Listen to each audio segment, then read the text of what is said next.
إذا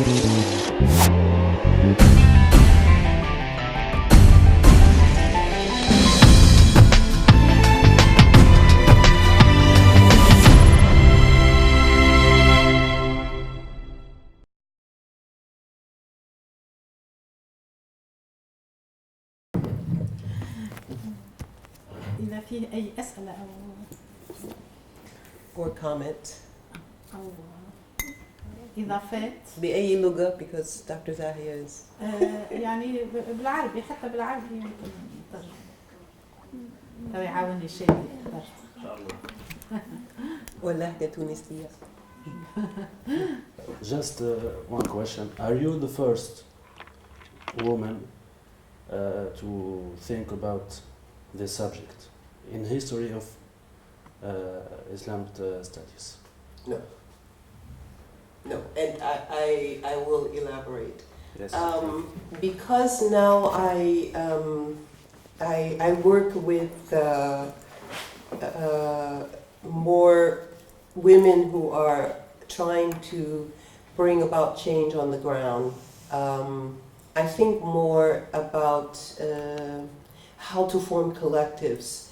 And so I also view history from a perspective of personal stories or life stories, sometimes not in the eye of the writers of history. In other words, you know, is this the only story that we know from this time? Women question what is their purpose in life, just as we think men do. The existential question: who am I? Why am I here? And you know, what's it all for? In other words, where am I going? So women ask these questions of themselves as well. As a consequence, they examine possible answers in their environment, in their families, in their communities, in the world. So Muslim women have asked certain questions, especially when there is what I call a logical inconsistency. So on the one hand, there is an affirmation of the dignity of a woman as a human being, and on the other hand, we have, for example, a rise in domestic violence. So it is easy. Anyone can hit a woman. It's terrible, but it is easy. But what the woman will think with regard to it, the first question that challenges that this is not the way that I want to be, that's the same kind of inquiry that I'm making. The difference is now we have means of communication beyond our home, beyond our village, beyond our nation state, beyond our continent. We have. So I happen to be born in a time in history when the conversation is helped by other women who have asked and men who have asked, is this the way that it must be? So now I am part of a larger conversation, so my conversation goes farther. But there are little snippets of the same kind of inquiry throughout Muslim history and even before the Prophet was born. The question is, am I meant to live this way? If your family treats you with love and support and honor, and they help you to blossom in all your potential, whether a male child or female child, it may take longer for you to ask that question because your life has been affirmed.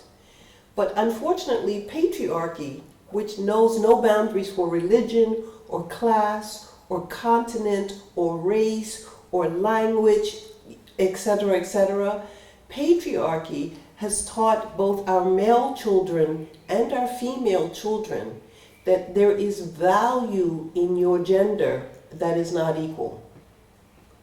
So the experience of not being affirmed fully in your dignity could be very simple. We tell life stories. We're children together. We are playing in the courtyard together. It makes no difference if I'm a girl and my brother is a boy. We're free to play. And then we go to school. And as soon as we go to school, our parents start to make differences, and the school starts to make differences, and then all of a sudden you realize, oh, before my brother and I, we just played in the yard, but now I cannot play after a certain time, or I cannot play in certain parts of the city, or I cannot play wearing certain clothes. Or like wajda, I cannot play with a bicycle, some restrictions.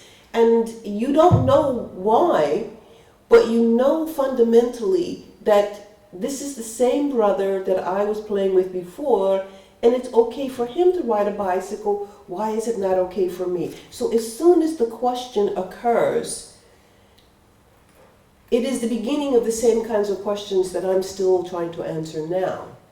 So the second part of your question, whether it is obvious or not, is, do we have a record?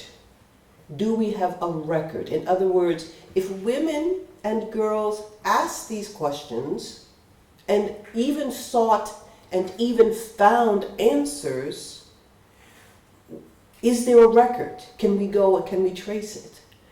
With regard to the Quran, until the 20th century, that is the last century, until the 20th century, we literally have no record of women's responses to the Quran.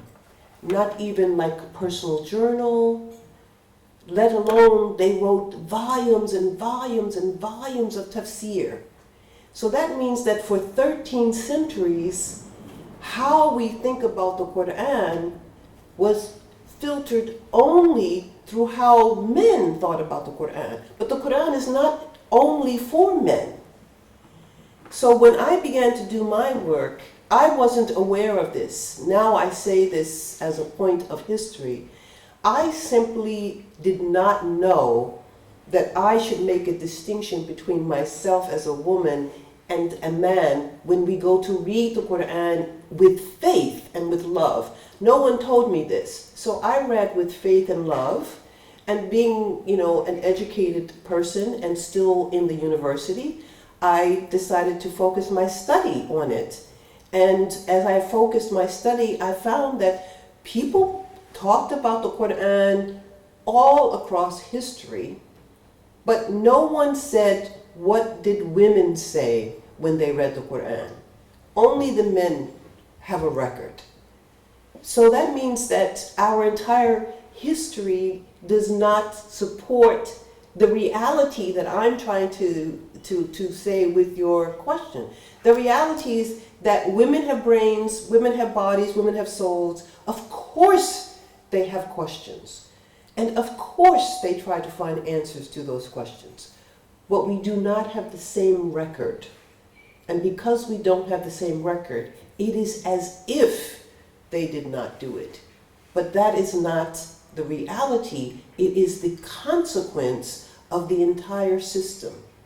And the consequence of our system is that we now live in a time where the freedom to express is about to be given to everyone equally. And that is the magic of the internet. You can access information. Not only that, you can create information. You can construct the worldview. The Arab Spring would not have happened without our status in terms of the smartphone and the internet and the forum rallies and to bring people together. You just put out hashtag, So we are now being challenged by an access that has the potential actually to create new levels of equality and justice. So the story may not have entered into the books, but the story was always there. And tracing little teeny places where it's there, and places where it's almost there is also very exciting. I mean, if you think about Rabia al-Adawiya, who was one of the first figures that I admired historically, she had a location that was completely dictated by this relationship she had with Allah, and in a way it elevated her. So the historians, when they wrote the hagiography of the Sufis, when they include Rabia in the book, of course people will say, well, why are you putting a woman in there? How can you put a woman? So their answer, and this is the way a man will answer, is when you have the spiritual awareness, the acumen of someone like Rabia, you cease to be a woman. So I count Rabia among the men. And even this, which is a compliment, even that compliment takes away from her agency as a woman. Why does she have to be a man to have this acumen? She is already a woman with the acumen. You don't say to a man when they reach it, he ceases to be a man. So even in the response, you see, she raises to a certain level, he acknowledges it, then he tries to explain it to his colleagues, but his language puts her back down. It's just so subtle, you know? So I think that women always made inquiries, but the record that we have is very sparse. And I happen to live in the era of communication. So the record is much bigger. And sometimes the record is a mixed bag, you know. Sometimes it's got problems because more people know about my being the Imam of Salat than know about my research. And I only became involved because of my research. So I want my research to come first, but if you're not reading, if you're only looking at Al Jazeera, then you know something about me, but you don't know, well, who is she? You just know, you know. So sometimes it's a mixed blessing, but I'm very much convinced that the power of this medium, the ability, the freedom to be able to articulate, is going to be very important for the future. News is no longer what the news company tells you. News is what someone creates a hashtag even. So even though I'm old and old people don't like new things, I try to at least keep some awareness, because sometimes things are happening only on Twitter. They're not yet happening, you know, in a university textbook, you know. I do not believe I was the first, but I also have seen enough of the historical documentation to know that the record is very sparse, and in some places it does not exist. Thank you. My opinion about the hijab is that it is in our day very complicated.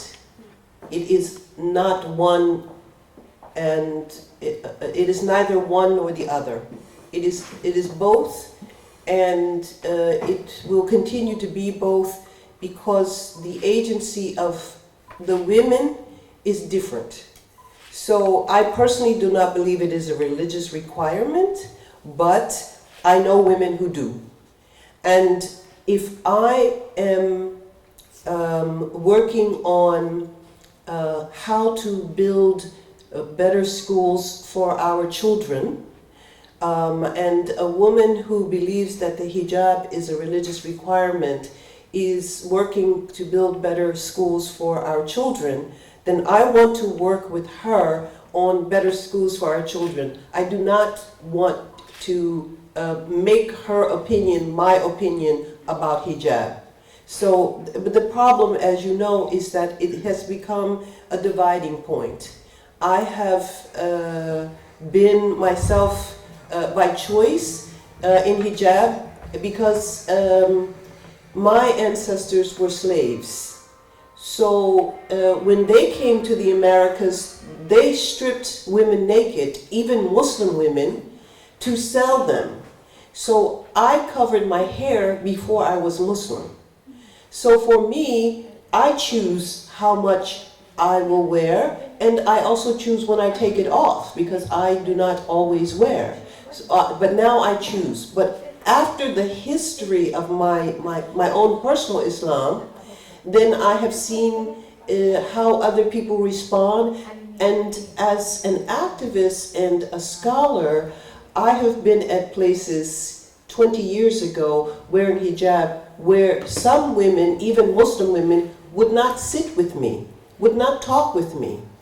So in other words, the back to the building good schools for our children. If the objective is to build good schools for our children, then it does not matter that we have a difference of opinion on hijab. But for some people, the women's movement was curtailed because some women were so much against hijab, and some women were so much its requirement and everybody who is really Muslim should wear it, they couldn't sit at the same table. So I don't think it's that important. But it is very, very politically charged. And if we want to make any progress, then we need to forget about it. Forget about those who wear, forget about those who do not wear, and focus on building better schools for our children. So I don't usually make a conversation about hijab. As far as LGBTQI, what do I think? I think they're human beings. And everything that I said before about treating another person with full dignity is my first response to that question. I make no difference because I'm not going to go to their home and sleep in the bed with them. Why it is about LGBTQ that we think that every one of us has the right to go into their bedroom to see what they are doing, I cannot understand. But we do. As soon as we learn, we think somehow we should go into their bedroom.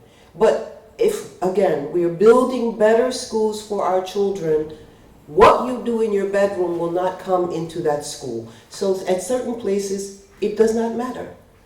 In other words, if everyone is equally a human being, then their sexual orientation is no different. We still have to live a life of dignity, and we still must respond to others with dignity.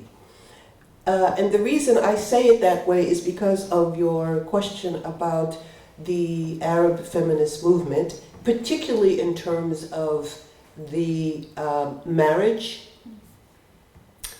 And the marriage is a cornerstone of the problems that we are facing.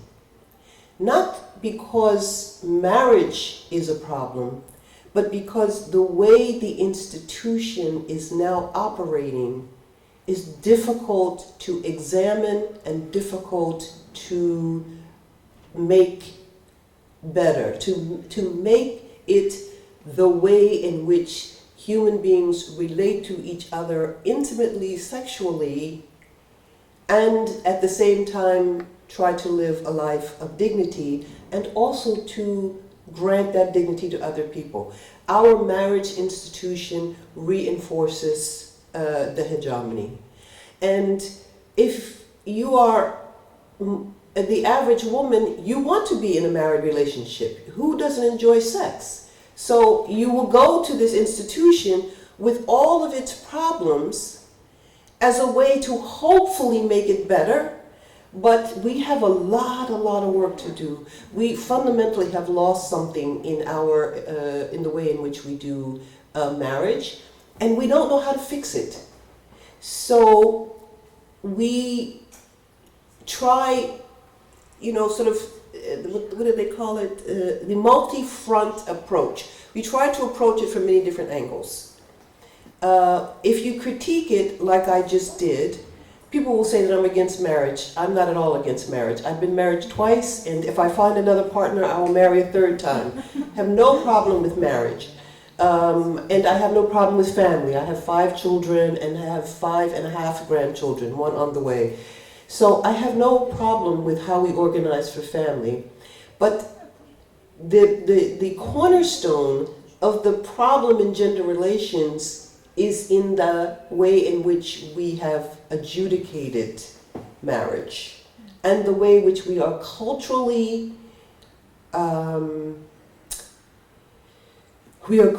groomed for marriage. So I taught in a university before I retired, and it was undergraduates. So their first 4 years, liberal arts, university.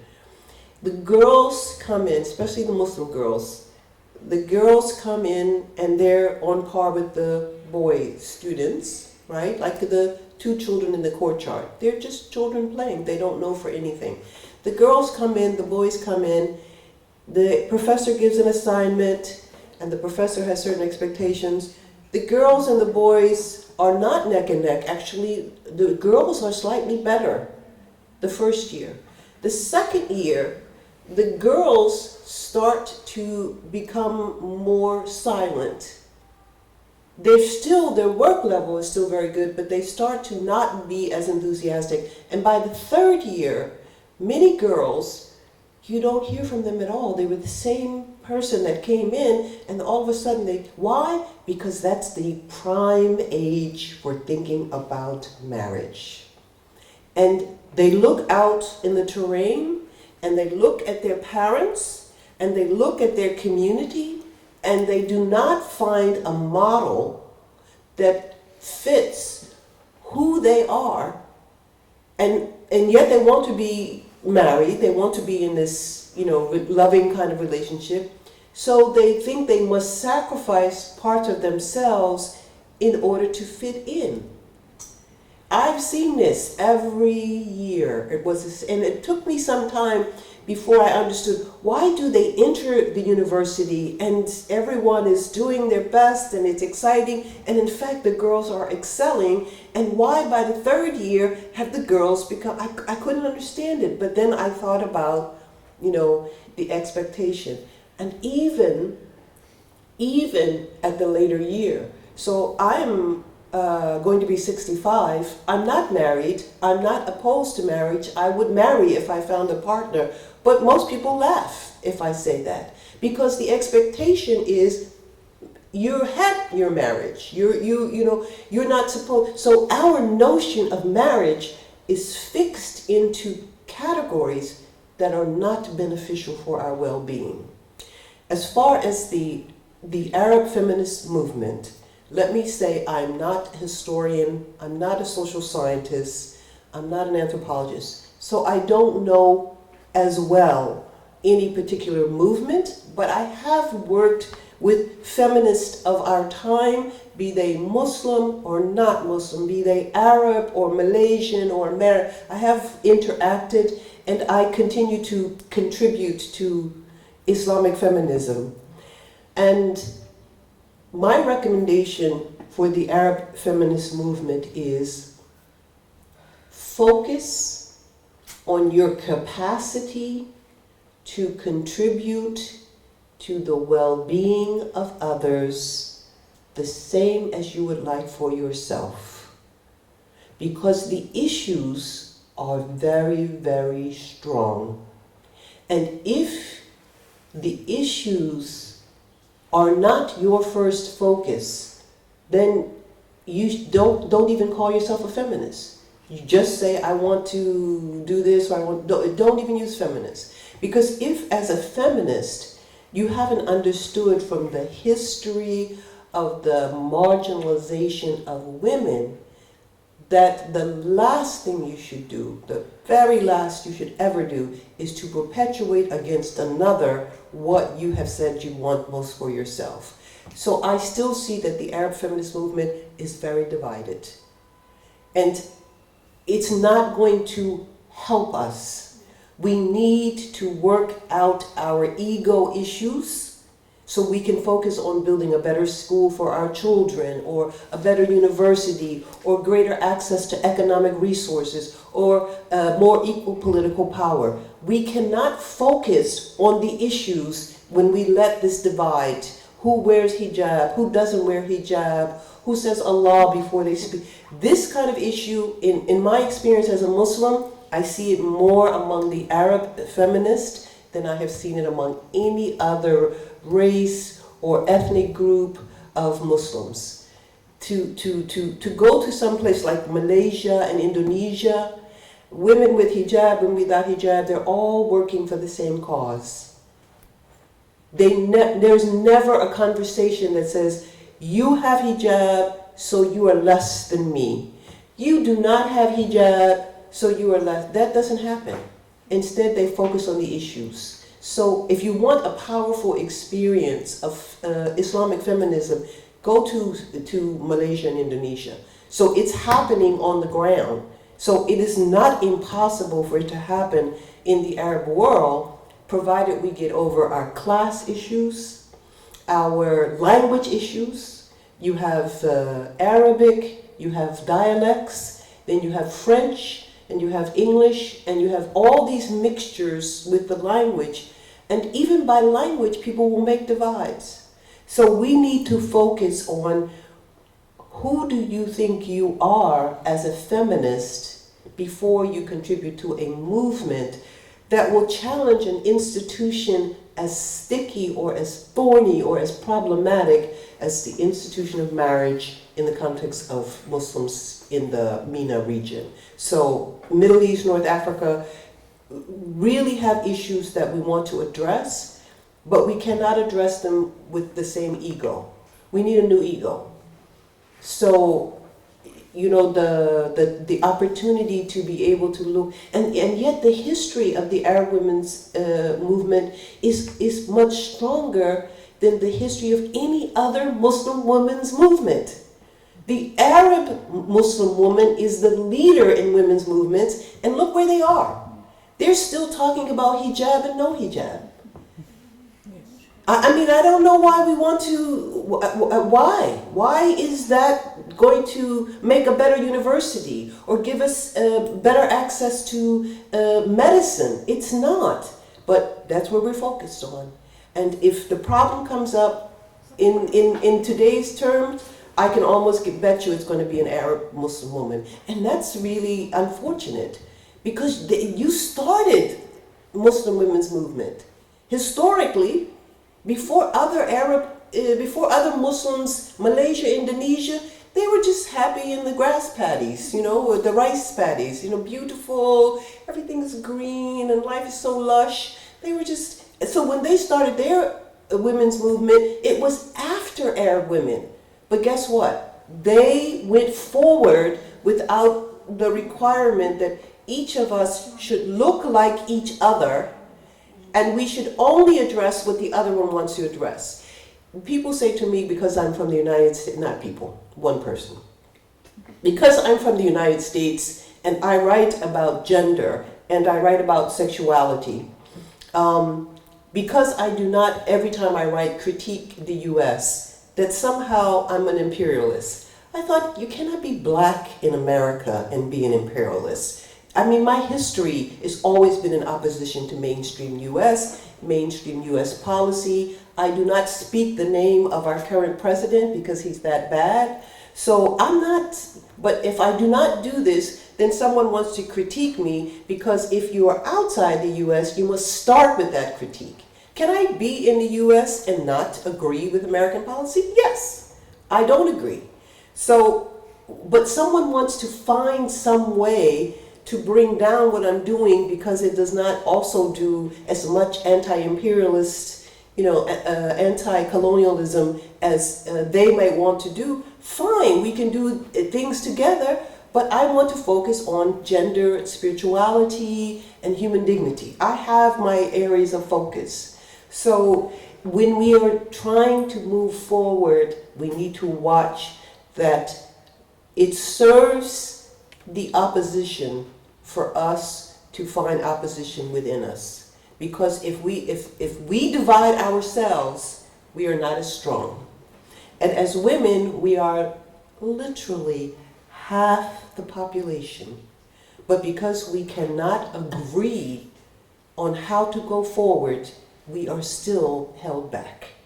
So my advice for the Arab feminist movement is get over yourselves and focus on the issues. You know. Many problems, this is one, but there are other problems as well. The father is responding to a system he has inherited.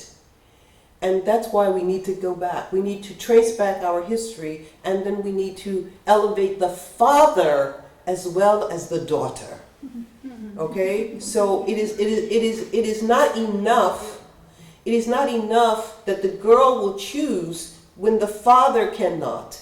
What does the father need? What information and what security and the sense of his own well-being, and also the well-being of his daughter? Because I have 3 daughters, and I am still afraid for them because they are females when I should not be. But the world is not yet treating everyone with justice and dignity. And so I worry more about the girls still.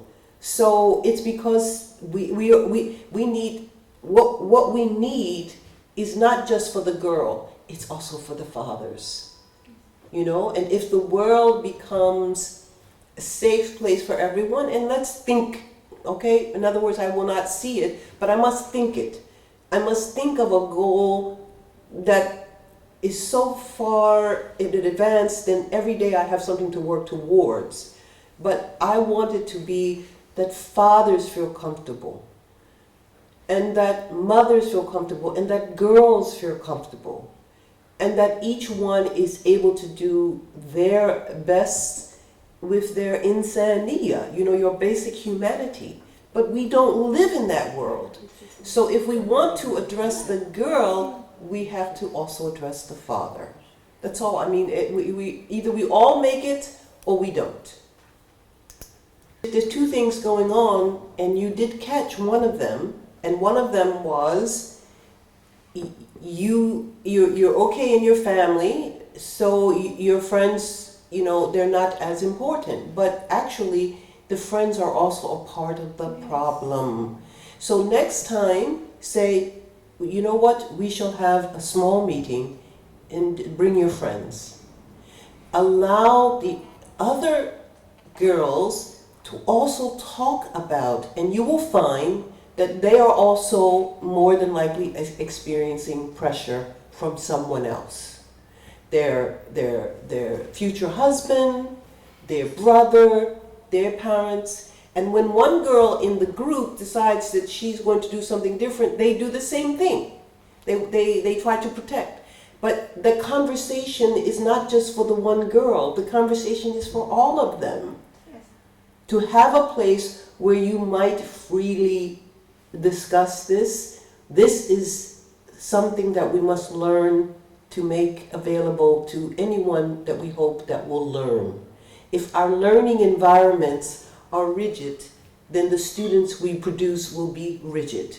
So if our learning environments are open and flexible, but they're dynamic, in other words, when a problem arises, okay, maybe number 1 conversation is just, you know, the one student, but that's not the end of the conversation, because the student is not alone. So everyone should come in. And even if it's just 3 girls to come with the one student and you talk with the 4 of them, but let them truly discuss because they need that privacy, that's the start. But in 2 months or 2 years, you need a forum, an entire university forum to talk about the same problems. We have, for some reason, a code of silence over problematic issues. We cannot talk about LGBTQ because somehow that's going to make everybody turn into a lesbian or a gay. It's not going to happen. It's just a conversation. So we need to change the access to information for everyone, and that's how we create better institutions. The mind cannot be creative when the only thing the mind knows is doors that close. You must teach the mind to open doors by opening the doors for the mind. So these girls, there's nothing wrong with these girls, but this one girl feels the pressure. So that means that's where the conversation needs to start. She and the girls need to have a place where they can ask questions, they can make challenges, they can express their own personal location. We have to make those settings available. So for me, I really feel like opening the dialogue is the best way to free everyone. So, you know, the father who pressures the girl, he's a real person. And he needs to have not that it's our culture, maybe it's not the culture for the father to come in and talk about hijab with his daughter. We need to create the culture. We will not free one person from hijab unless we're addressing the whole environment, the whole climate, you know, the whole way in which we are thinking about human dignity and identity. Am I true? I mean, I was just in Quds. You cannot imagine the pressure about hijab and Quds. And even though I was there 35 years ago, to go back last month, and even I wear, especially if I'm going to go to pray, the environment is very different around hijab.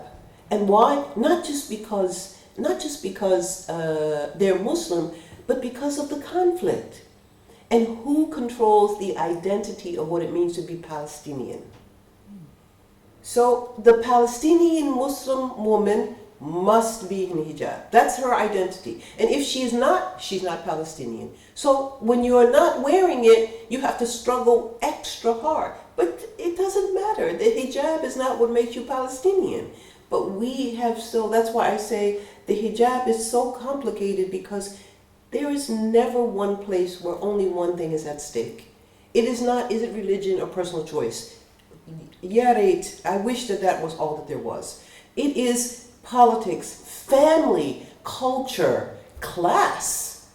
Egypt, the class factor in hijab is wadiha biwuduh shams. You know, so there is no one place where there is not an entire infrastructure that supports each side in ways that keep each side apart. And what we need to remove those walls, and we need to bring people together. We need to work at it, and you can work at it in small ways. If you form a club for university students, and even if you only say we're going to meet 1 hour once a month so it doesn't take up too much time. But in this setting, you will be open to talk about your education, your family, your personal power, anything you want, but only we come together and everyone is respecting the privacy of everyone else. You'll be surprised after 5 years what will happen to those people versus the ones who do not have a chance. We believe that certain things should not be talked about.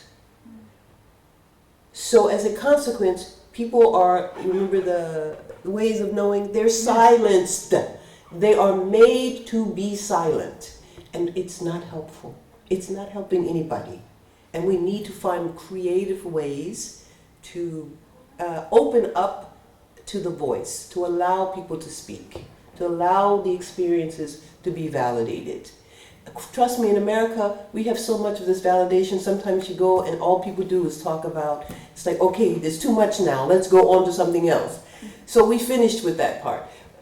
We have enough of it. People want to, Americans love to talk about their pathology. It's fine. Now what are you going to do about it? But in the Arab context, we still don't know how to talk about it.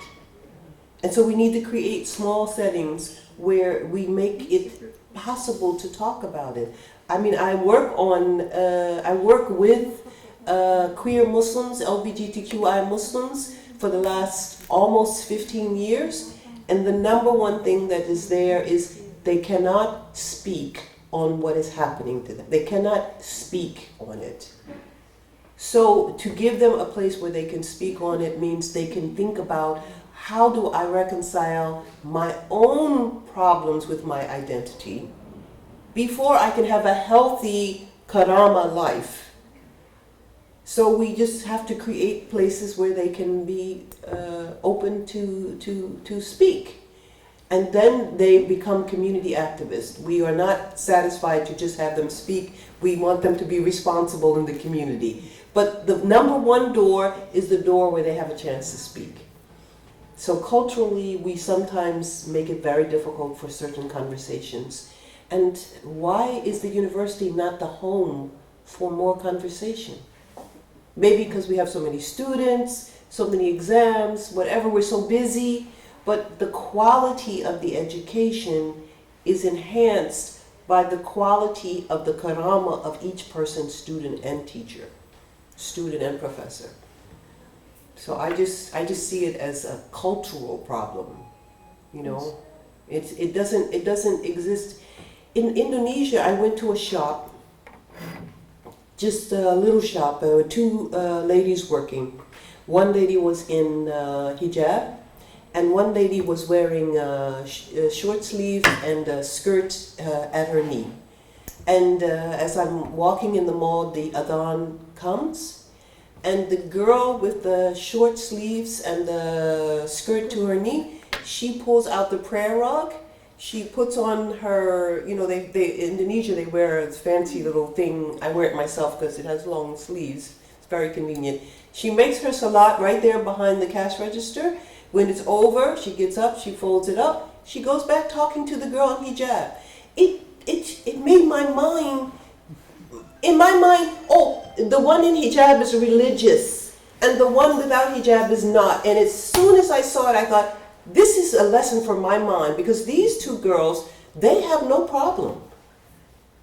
So our capacity to be able to see is also limited by our capacity to be able to think. So if you get someplace where you can challenge your thinking, you can challenge the formulas for thinking, you have a chance to actually improve the way you think.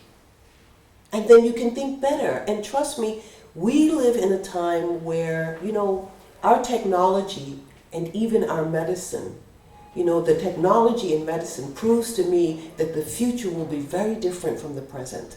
And my question is, 200 years from now, will Muslims still be arguing about hijab? I hope not. But I can't tell. I don't see us moving the conversation. So we need to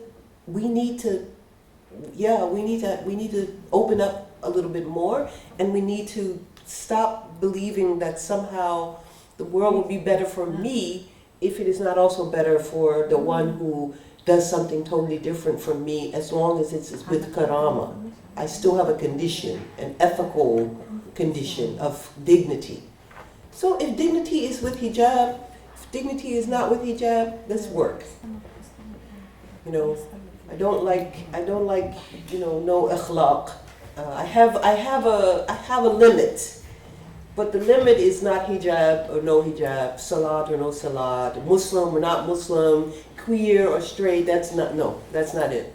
Something else. Professor, please, how can you describe the act that you made in 2005? The act that you made in 2005. It's the same act that I made each The time act I of make. imama. Yeah, it's the same act that I made each time I make salat. How can you describe this? I made my niyyah, I made my intention to make salat to Allah, Rabbul Alameen, and I do the same thing as imam as I do when I'm alone, except that when it is noontime, on a day that's not Friday, I say it silent. So it's no different for me. And the interesting thing is, 1994, when I was asked to give the khutbah, I couldn't tell, what do you want from this? So it took 11 years. In 11 years, other people had asked me to be imam, and I said, no, I'm not ready. So I did my homework. People don't even think about that, because I had to ask myself, Why do you feel that you should be the one that will stand there, knowing that our community will not be able to easily understand this? But I asked myself that question in 1994 when I was invited by the men to give the khutbah. And then I thought, what happens, how does the community respond to this, and how does it affect your own ego, and how does it affect the community and the future?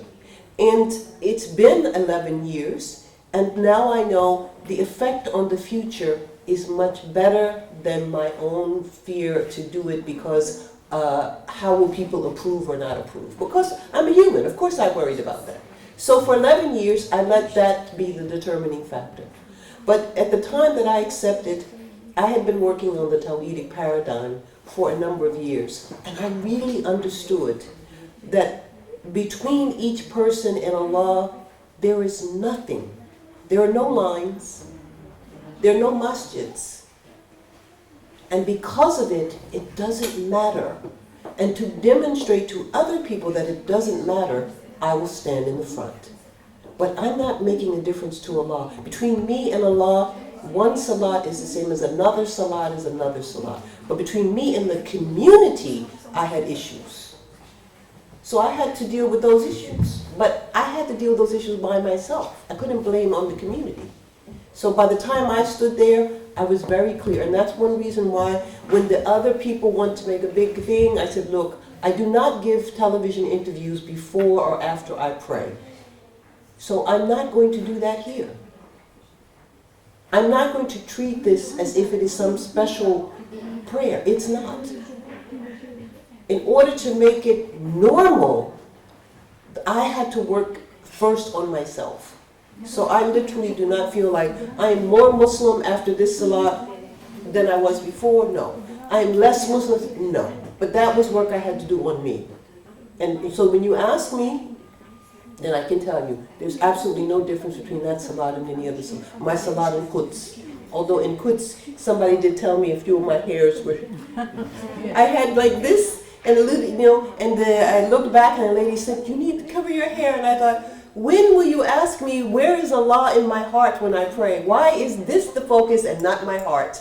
But that's her. I will never see this lady again. So I'm not arguing with her. I just said, okay, makes you happy? Because I already prayed for Allah with hairs. I'm already clear. So sometimes it is the community, and sometimes it's Allah. And we do not live isolated. So we live in communities, but we live fi sabilillah. So for me, as a believer, whenever I have a question, I take it first to Allah. And then I ask it out loud. Did you have a source of inspiration at that moment? The 1994 was my inspiration, because in 1994 I came to Cape Town for a lecture tour, and I was talking with some of the progressive Muslim males, including an imam. He's still imam in Cape Town at the Claremont Main Road Mosque, Imam Rashid. And they were ready, because they had already in the community discussed it. And they said, we're ready to, as a mosque, we're ready to make this next step. And we would like, to invite you to do it. They didn't actually invite me the first time. They just brought it up as a general conversation. And then when I arrived in Cape Town a week later, they had already announced it, and they said, we want you to give the khutbah. So I didn't get, fortunately for my ego, I didn't have to worry about it. I only had an hour, and then I prepared my khutbah and I gave it. But at that time, that was when I did the deepest muhasibah. Because it was like, why would you do this? And I didn't know why. I mean, I didn't know, beyond ego and gender, and I didn't know for sure. So after that, I just kept saying no, no, no, no, no, until the preparation for 2005. At that time, I was clear. So it's not on my conscience at all. I don't even talk about it if it doesn't come up. is not the most important thing in my life. It is one salat out of many, and every time I miss salat, that's more important. I don't need to worry about, and I miss salat a lot, so let me be honest. I'm not trying to say I make all 5 every day, but I try to pray every day, and I also try to pray every prayer with the same relationship to Allah. So whether I'm the imam, which people still, they love to ask me now, oh, the lady imam, don't you want to be the imam? No, not really, but okay. So now it's very, no issue, you know, I don't have, nothing happens, you know. But of course I was a bit nervous, but I had already taken 11 years to work on it, and not just on my own nafs, but also on my mind, working on the theology of Tawheed. If Allah is everywhere, then it doesn't matter where I stand. So I will stand in the front because this community invites me to do it. Okay, thank you. And the last question. Okay. What do you think about the studies of Asma Barlas? Yes, Asma Barlas has a very good study because she is very clear about methodology. She's much stronger about methodology than I am. But we come to many of the same conclusions and ideas, but my work in some ways was more immature. I wrote my first book without knowledge of so much politics. I only wrote it, you know, from the heart, but alhamdulillah it was successful and the book was successful and blah, blah, blah. But Asma Barlas came as a more mature scholar. And she is very good about methodology. Okay. Yeah. Thank you very much. You're welcome. It's a great honor. You're welcome. Thank you. نشكرك. I'm going to put your water on there. Okay. عاش عندكم أسئلة؟ نشكركم على الحضور ونشكركم برشا على الحضور ويظهر لي معناها أنا شخصيا استفدت برشا من الأستاذة آمنة واستفدت منها خاصة في لأنه الجانب اللي أعتبره أعمق جانب في العمل متاعها هو الجانب اللي نعتبره جانب تيولوجي، إعادة بناء تيولوجيا جديدة، تيولوجيا قائمة على تيولوجيا التوحيد هي تسميها أساسا، ولكن هي يعني تيولوجيا قائمة أساسا على مبدأ العدالة والكرامة والمساواة. يعني المساواة الإنسانية تجاه الله أو تجاه المتعالي أو تجاه المطلق، والمساواة الإنسانية أيضا في الأرض تجاه القوانين. أما المبدأ الآخر هو مبدأ العدالة، مبدأ العدالة على أساس أنه العدالة يعني تتشكل أساسا بشكل يعني تتشكل ماديا في الواقع الاجتماعي عن طريق العدالة في الحقوق، العدالة في مختلف أبعادها. والمبدأ الثالث اللي هو مبدأ الكرامة، فتأكد هي سمعتوها تأكد كثيرا على مبدأ الكرامة على أساس أنه المرجع الأساسي في التعامل مع الإنسان هو الكرامة، بقطع النظر عن دينه، عن جنسه، عن لغته، عن عرقه، عن غير ذلك. مبدأ الكرامة نتعامل مع الناس على أساس مع الإنسان انطلاقا من أنه احترامنا لكرامة الآخرين هو الضامن لكرامتنا نحن الشخصية. وهذه القيم الكبرى يعني هي ربما المهم بالنسبة لنا نحن، هي ليس في الحديث عنها كقيم، بل كيف تترجم هذه القيم من خلال إعادة قراءة القرآن ومن خلال إعادة قراءة التراث الإسلامي. كيف يمكن أن نترجم هذه القيم من خلال إعادة القراءة هذه وبعد ذلك في اجتماعنا. أي وكيف نجسده في علاقاتنا وفي اجتماعنا وفي حياتنا اليومية. يعني الأساس هو أن نعيد يعني المبدأ المنهجي الأساسي عندها هو إعادة تفكيك التراث الإسلامي وإعادة تفكيك التراث الإسلامي من أجل فهم يعني من أجل فهمه، ولكن من أجل بناء ربما فكر جديد يتحرر من الجوانب السلبية في ذلك التراث، فكر جديد يأخذ بعين الاعتبار هذه القيم. لكن لابد من النظر إلى هذا التراث الإسلامي نظرة موضوعية دون إسقاط ما نريد أن نسقطه على هذا التراث الإسلامي، ودون محاولة التأكيد على فكرة الكرامة هذه الإنسانية التي قد لا توجد دائما في ذلك التراث. قد نجد أشياء كثيرة لا تحقق هذه الكرامة، ولا يعني أشياء كثيرة مدينة لبعض الفئات، وهي هذا ما قالته، لأنه هذا الماضي لم يحترم دائما الكرامة، فكيف نعيد قراءته لنفكك لماذا لم يكن كذلك ولنبني الجديد. وكذلك ربما النقطة الثانية اللي هامة بالنسبة لنا في واقعنا هي يعني لما طرح عليها سؤال الحجاب، هو فعلا الحركة النسائية في تونس مثلا قاعدة تأكد كثيرا على مواضيع ربما تخلينا نضيع أيضا من جانب آخر مواضيع أخرى مهمة. نأكد يعني نحن مثلا نعطينا قيمة كبيرة لمواضيع موضوع مثل الحجاب، بينما لو تجاوزنا هذا الموضوع إلى طرح مواضيع، تجاوزنا ليس معنى ذلك أن لا نطرحه، ولكن أن لا نقف فقط عند موضوع الحجاب، أن نعمل من أجل تغيير واقع النساء، من أجل تمكين النساء من تمكين النساء من الموارد المادية، تمكين النساء من المعرفة ومن المعرفة الجديدة، لأن المعرفة الجديدة هي التي تمكن النساء من أن يجبن بأنفسهن على الأسئلة، بدل أني أنا أعطيها الجواب هل الحجاب يعني هل أنت مطالبة بالحجاب أو غير مطالبة أو غير ذلك. علينا أن نفتح أمام النساء مجال التمكين المعرفي من أجل أن يجبن على أسئلتهن بأنفسهن، وكذلك أن نعمل من أجل التمكين الاقتصادي.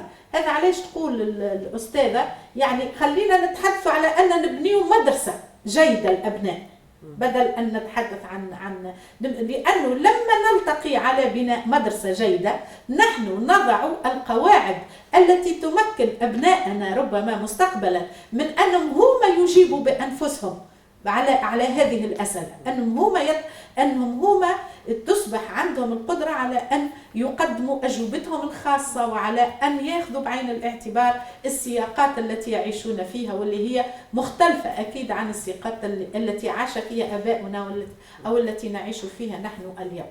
فكلامها يعني ممكن أن يفيد الحركة النسائية في تونس، لأنه ثم تشرذم كبير، وتعرفوا أنه لهذا التشرذم حتى اليونايتد نيشن ويمن عملت برنامج في تونس سمته فور كومن باك جراوند، من أجل خلق أرضية مشتركة، ودعات إلى نساء من مختلف التيارات وجمعتهم مع بعضهم وقعدتهم مع بعضهم في مكان واحد، وكانت تجربة جيدة، لأنه هؤلاء النساء اللي من اليمين ومن اليسار ومن أحزاب سياسية مختلفة انتهوا إلى قناعة هو أنه اللي يجمع بين النساء أكثر من اللي يفرق بينهم باعتبارهم ينتميوا إلى أحزاب. اللي يجمعنا كنساء القضايا الخاصة بنا، قضايا مثلا العنف المسلط على النساء، قضايا يعني عدم المساواة في كثير من الجوانب، قضية يعني الآثار القائمة، آثار التمييز والدونية الموجودة في القانون. دعنا نعمل من أجل هذه الأشياء، ولنترك ما يفرقنا. الموقف من الحجاب يمكن أن يفرقنا، خلي الموقف من الحجاب يأتي فيما بعد، كل شخص يبنيه وحده لما يصل إلى التمكين المعرفي. وهذا يعني مهم جدا في الكلام اللي قالته الأستاذة، واللي ممكن احنا نستفيد منه في تونس هنا، سواء بصفتنا باحثات ومدرسات ونتعامل بشكل مباشر مع هذه القضايا ومع البنات أو بصفتي